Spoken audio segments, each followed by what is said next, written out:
maybe get me a good roast beef po' boy.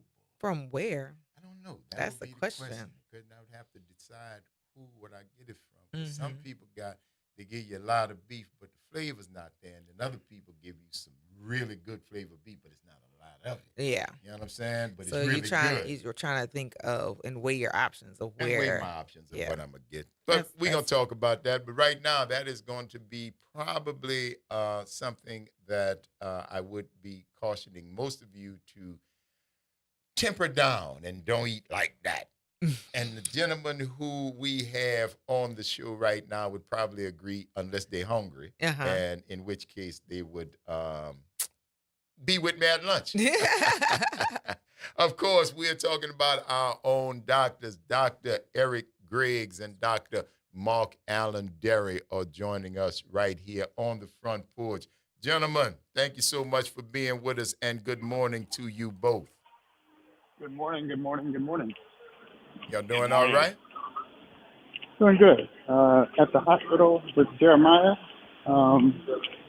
He's got a big day today, and he's doing really well. He's doing well. Excellent. Good. Amen. Very good. Amen. Good news, Doc. How you doing this morning?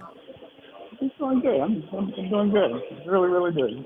How is his grandpa? His grandpa's in a great state. He just finished some physical therapy, and I was working out with him.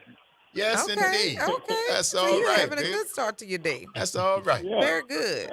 Dr. Mark Allen Derry, how are you, sir? I'm doing well. Can't complain. Very, very happy. Beautiful day. The weather's getting good. I have a day or two off. I'm going back to my alma mater to go lecture at the medical school I attended, and so I'm very excited about that. So, yeah. Congratulations, Very man. good. Very good. That is an honor. We missed you on I Saturday. was about to say that's almost as good as being at the back porch. We missed you on Saturday. I know. I am so sorry. No apologies, man. We know my boss called me and said, I need you to cover tonight. And Dude, we get it, because what you do is necessary for people to be able to continue on being taken care of, but we did miss you. And Doc, all we really did was eat and drink and talk laugh and party and take pictures. Really... I mean, nothing like what you were doing, saving lives, man. It was listen, between the two options, I would have opted with you guys. I know you would have. I got some great pictures. It looked like everybody was having a great time, and I assure you, the next one you guys have, I will move heaven and earth to be there. So. And we're going to make sure we welcome you with open arms. Your friend came there, boy. He was all dressed. He was cleaning the inside of Clorox bottle, He had been boy. to all the places for the K-20 commemorations. He had been all over the place. Coming there with a tie on, necktie. In the evening time. In the evening. He was clean, no doubt. Yeah, you're right. I saw the pictures. I was very jealous. I was like, "What are you doing there? I'm supposed to be there." Yeah, I know, because actually, when we sent you that picture with Husifa, we sent. Did you get that one? Oh yeah, I got it. Oh yeah. He sounds so pleased to have that was received the it. picture that we both said, "Hey, let's make him jealous." So, yeah, Eric. This should be as no surprise to you, but Husefa and Graylin have known each other since before Katrina. Way before. Like, wow, that's insane. Not a surprise. Way before. Husefa knows everybody. It's crazy, man, because all the way back to Capoeira, that's early on. I mean, decades, man, and I don't even know how we met. That's usually the way with Mustafa. That's usually the way it is. It's crazy. I don't been that long. But the next thing, we just became cool and just started talking. He wound up hitting me. He was in town. He said, "Man, I got to see you." And that's how he came over to the back porch. And it was at the back porch when the connections to you two guys came up. It was like, oh, man. Beautiful Well, here's thing. what's crazy. Yeah. Did you know Husefa is a DJ, a farm D, and he's a Sifu? He taught me Tai Chi. Yes. Like, Husefa has all these, like, he's this big DJ, like, parties. Like, who knew? Who knows? Husefa's a man of mystery. He gets around. He gets around. Yes. Absolutely does, man. Gentlemen, y'all sound good, and I hate to bring us back to why y'all Right. y'all got an off day. We talking about the party. You at the hospital. Jeremiah's doing good, but duty calls, right? And we have things that we need to let the people know about. Absolutely. What's top on your Indeed. list other than the fact that there's a movement to try and get rid of the Secretary of HHS?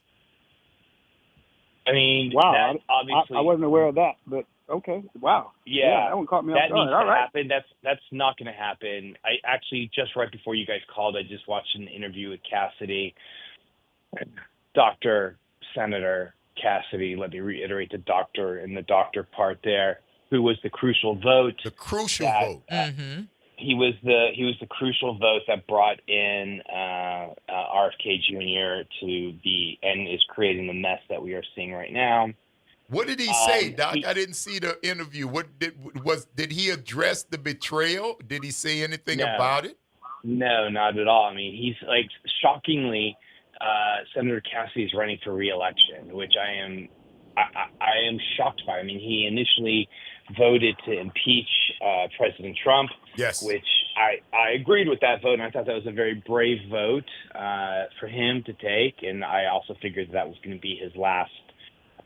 He figured he wasn't going to be running again, and now he's running again, and I think he is trying to kind of walk a very fine line. And in his comments, he, kind of was very evasive and was like, not wanting to obviously cross, unfortunately, President Trump, because anytime anybody crosses President Trump, especially if they are in the point of their election cycle that Cassidy is in now, they will feel the wrath of Trump, as he will tweet out against him. So he was very, very evasive. When asked if he regretted his vote, he was very evasive.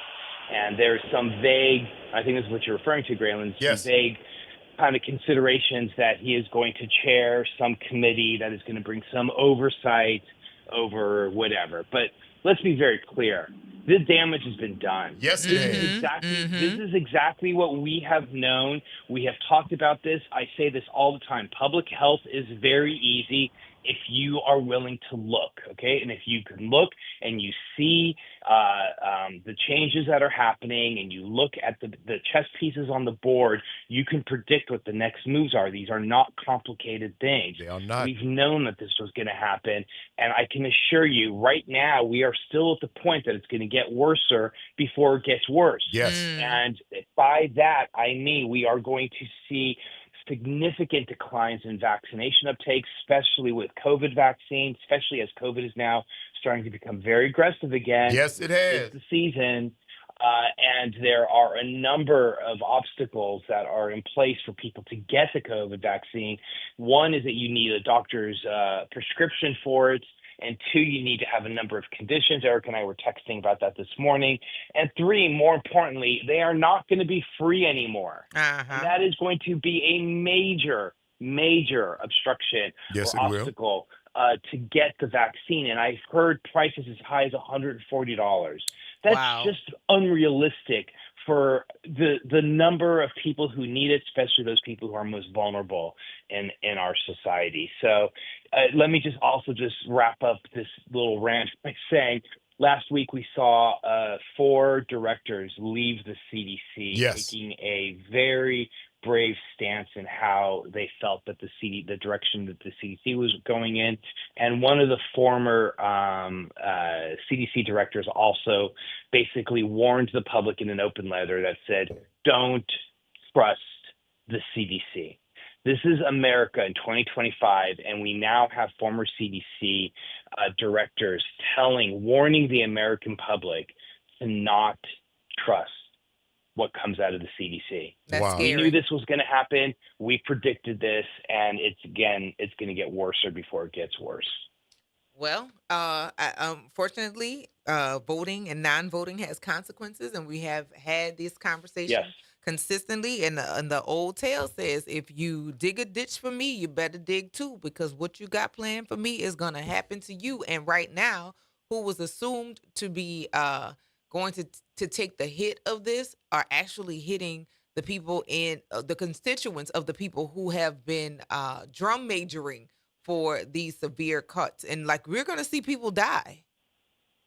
100%. And we saw it during COVID. One of the things that we talked about a number of times here on the Front Porch is that with COVID vaccines, the number of people, the largest numbers of people who did not accept the vaccine were people who voted in red districts or red parishes. And what the data has shown very clearly is that if you voted if you lived in a parish or in a district that voted red, there was a much higher uptake of vaccine rejection. In other words, people were not getting vaccinated, and that led directly to an increase in deaths. So there was an increase in deaths in all red counties or districts or parishes because of the refusal to get vaccinated. And there are a number of people, myself included, who believe that red wave that we were expecting to see in 2022 may have not been so red because there were a number of people who quite frankly died, who were not available to be there. And I will also say too, remember during Hurricane Ida, we talked about this briefly last week when it was it was the Hurricane Ida happened on the same day as Katrina on the 29th of August, that during Hurricane Ida, New Orleans had vaccination rates of 80 to 85%. That's right. We were fine. Right. But we were taking people from all over the rest of the state. A lot of people came from northern Louisiana because their places were not bursting at the seam. They were spilling out into the streets. They were bust. Yes. So we had to take all the overflow because our hospitals were not having a problem with the Delta virus. The Delta virus, we felt that impact. And again, and Eric, I'm sorry, I don't mean to be filibustering. I'll say this. This is what's difficult about our job as physicians, is that we give you the tools to do the right things. Mm-hmm. And if you don't do it, then it puts us at risk. And I remember during during Ida, of course, but during that Delta season, when we had the COVID units were bursting at the seams at LCMC where I work at Westchef, the COVID units were bursting at the seams. We were doubling people in rooms, which we stopped doing that because we don't need to do that anymore. That's old fashioned to double people in a room.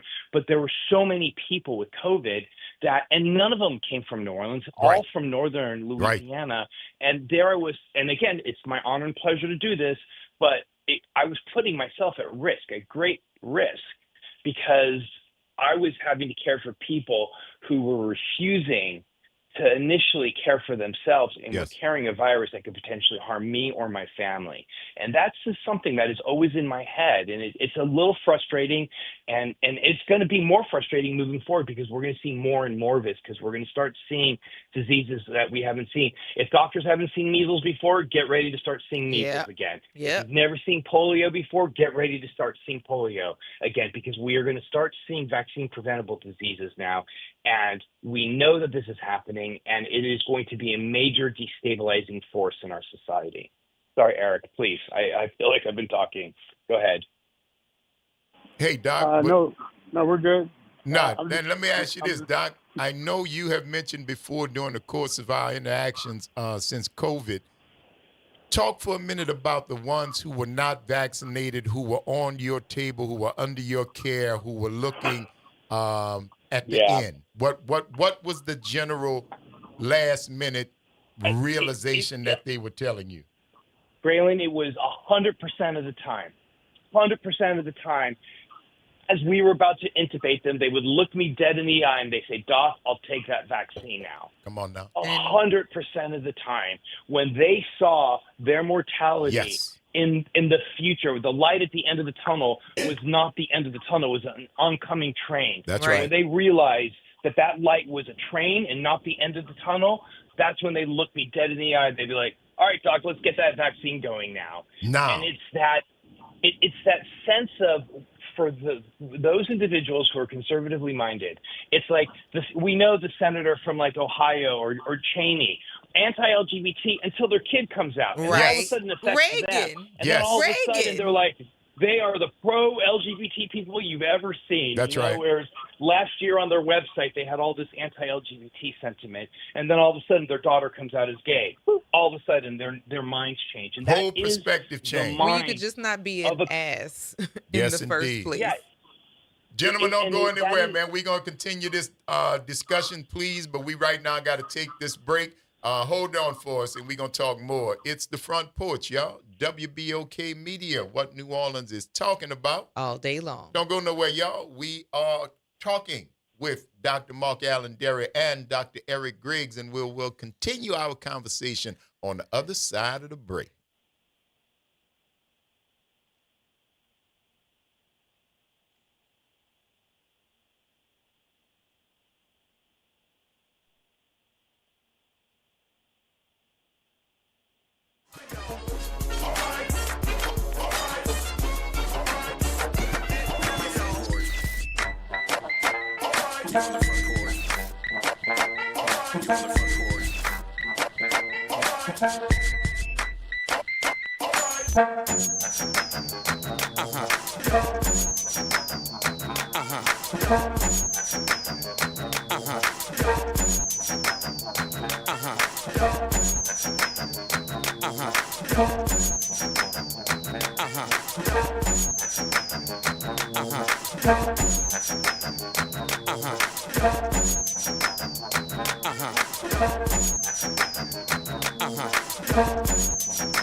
This is your news update for WBOK from WDSU. For all your news and weather, watch WDSU News, New Orleans' leader in live, local, late-breaking news. Today at noon and 4 p.m. Mostly sunny and dry today with only a spotty shower expected. Highs climb into the upper 80s to near 90. Lower humidity inland, but still muggy along the coast.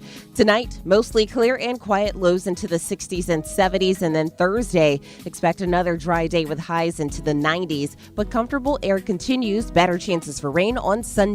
From the WDSU First Warning Weather Center, I'm Raven Richard. Trying to grow your business or increase traffic to your location? We can help. WBOK 1230 AM has a number of solutions that will meet your individual needs. Give one of our consultants a call today at 504-582-9420 or email us at info@wbok1230.com. And remember, an investment with WBOK is an investment in our community. Call today.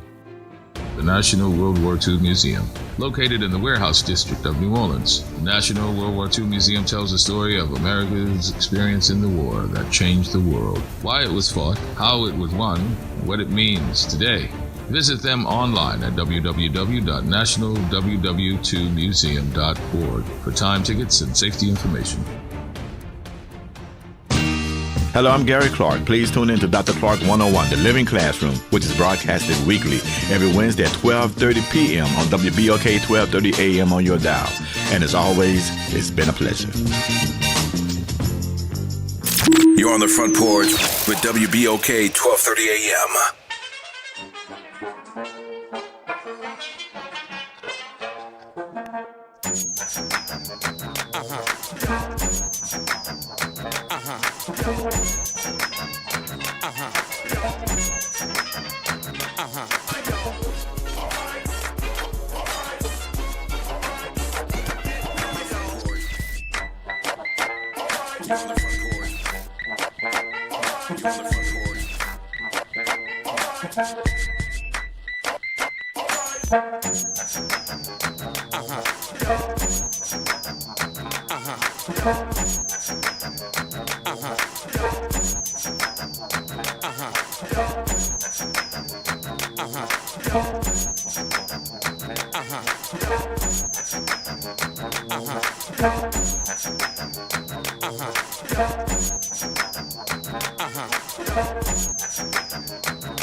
Me?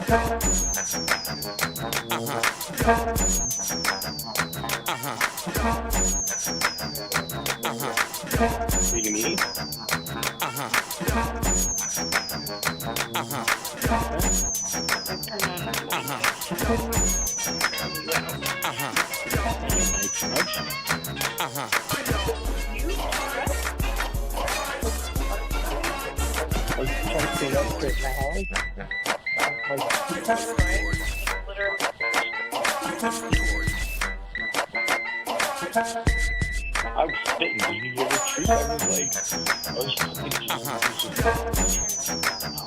Oh, you missed a lot.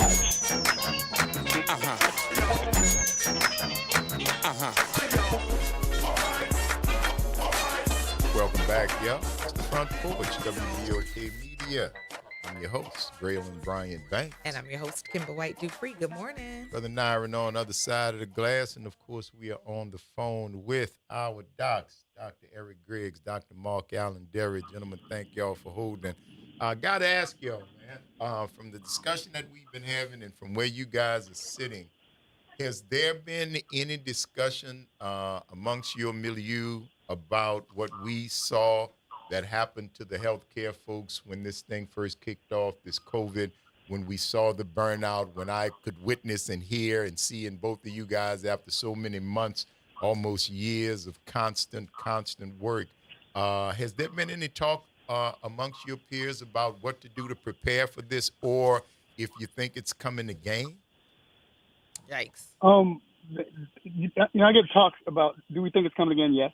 There are a lot of slumped shoulders these days, and people are looking at other options and other things, not just because of the healthcare environment.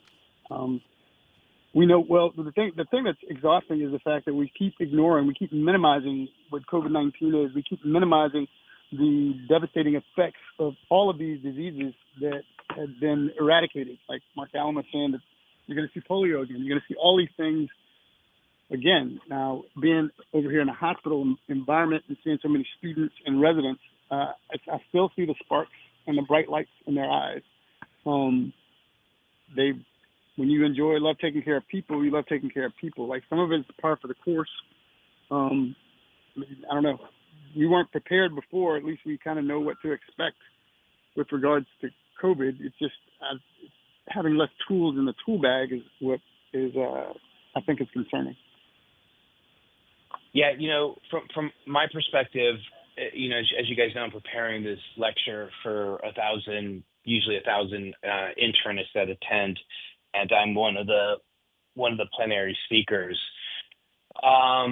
in which and in fact, they did a big profile on me at this conference, which should be coming out in the next day or so, kind of highlighting this lecture, particularly the organizers of this conference, which is, again, just for general internists, in which they are, and I think appropriately so, and I'm not being a braggart here at all, but I think they recognize that we need to start talking to one another with very, very stark voices of what the future is going to become. I think in the past, we as public health practitioners, as physicians, have been trained to be very genteel, yes. Very tread lightly. Mm-hmm. We've been trained to not be activists, really, quite frankly, to not take a stance. And I have said this once, and I've said this a million times. I, one, have always pushed back against that because it's me, Yeah, you guys absolutely. know me. And two, it's because I think that those on top instill that sort of sensibility to those at the bottom, so as to not create yes. Any friction amongst that, so as to not push up and push back. And that's how we got here. And I am grateful that this conference that I speak at every year, but has finally just released my shackles that have been placed on me and have allowed me to now, and they're doubling down by doing a whole profile on me, for this month for their big newsletter, so as to make sure that people know what the lecture is that it's going to be, and so that people recognize that what's coming forward is not normal. Yes. And we can't see it as being normal. And we have to go through those stages of grieving that I've been talking about, where I am stuck between anger and depression. Yeah. I can't bust out of those two, that I feel alternatively, and you can hear my anger today, and oftentimes we come on here and I'm openly depressed about it. Yeah. But today I am very frustrated because we as a society, as human beings, as a decent society, not as American society, but as a global society that have been on Earth for greater than 5,000 years, or however long we have as sophisticated societies have been here, have had one major principle that has unified us all, and that is that we care about the sanctity of life. Yes. That is, in all religious texts talk about the sanctity of life. And what we are seeing now is a complete abdication of that notion of the sanctity of life. And that is what is so frustrating. That is why it is enraging to me that we are now going to see needless deaths. It's like purposely getting people to ride motorcycles without helmets, or telling drivers. It's like taking seatbelts out of cars. It's taking streetlights off of the traffic or the pedestrian walkways. It is at that level at what we're doing, and it is incredibly frustrating. And let's be very clear, we still don't know what's going to. Remember, all the HIV grants renew on January 1st, 2026. Yes. Every 2 years, we enter a new cycle, and we still don't know what those renewals are going to be with HIV. And I think I may have mentioned here before in the past that the researchers at Tulane have been very clear at the School of Social Work, who do excellent HIV research, have been very clear as to what will happen in New Orleans if those HIV monies are eliminated. And it's a picture that brings us back to New Orleans in the 90s and the 2000s, in which HIV was very, very aggressive in the city, and people who are at the most risk for obtaining or getting HIV will have those risks all over again, because with people who don't have their HIV medicines, they are not undetectable. In other words, they have circulating virus in their system, and they can transmit HIV very easily to their intimate partners. That's what's happening in South Africa right now. We are seeing more cases of HIV. We're seeing more HIV deaths, and I suspect that we may see that here in New Orleans if those HIV monies are not renewed. Hey, Doc, can I ask you something? Is the first line of the Hippocratic Oath still "first do no harm"? Yes. Okay. Yes. I didn't know if it had been, it had been updated. If it had been updated, you know what? Me Too, or whatever. I don't know. I just wanted to make sure. Yikes! Don't give RFK any ideas, because that may change too. Okay? That Hey, gentlemen, thank y'all so much. It's always a pleasure to get enlightened and find out exactly what we're dealing with, no matter how it comes. We appreciate your time. We appreciate your passion, and we look forward to talking again with you guys next week, all right? Thank you. All right, fellas. Take care. And we want to thank you guys for giving us 3 hours out of your lives that you'll never get back, and we certainly hope we've given you a little bit of something in return for the investment of your time. I'm your host, Graylin Bryant Banks. And I'm your host, Kimber White Dupree. Take care of yourselves and each other. And y'all, get ready for the weekend. It's going to be another big one. Yes, indeed. And, of course, that's Nyron and Justin and Jade and Zoe all on the other side of the glass. Y'all practice random acts of kindness. Do something nice for somebody just because it's a nice thing to do. Take care of yourselves and each other. And just so you know, you can't please everybody. You can't. We'll see y'all on the other side of the break.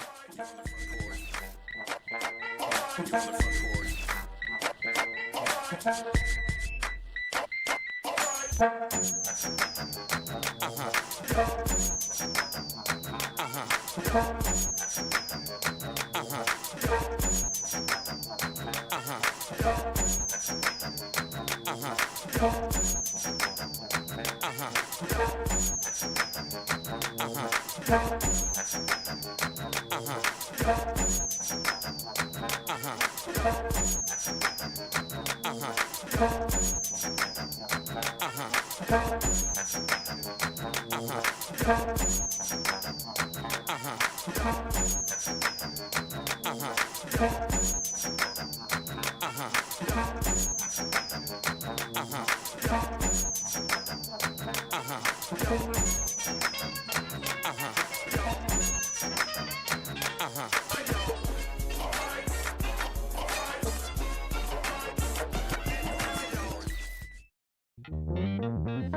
you heard the secret of what New Orleans is talking about?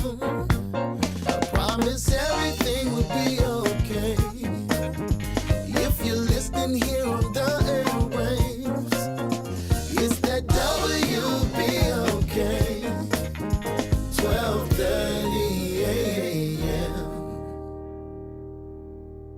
From the campus of Xavier University, WBOK Go and Equity Media Station. I'm Bree Wood with BIN News Now. President Trump says a U.S. strike on a drug boat in the Caribbean killed 11 people. Secretary of Defense Pete Hegseth